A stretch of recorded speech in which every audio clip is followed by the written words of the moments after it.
Resetting fault codes, is that a good idea? Myth exposed.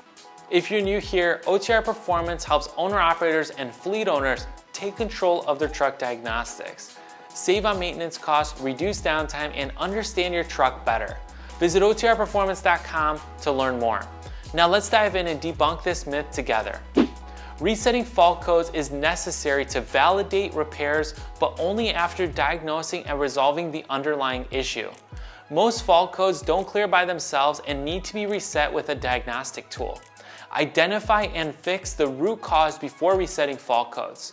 Depending on the fault, you may need to run a forced DPF regen or another bidirectional command. Resetting a DPF filter fault code after cleaning the filter ensures that the system is ready for operation.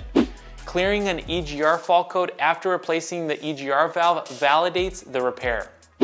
Using a diagnostic tool to validate your repairs is extremely important. That's why you want to make sure that you have a tool that works for your year, make, and model engine to ensure it's working and resetting the proper modules.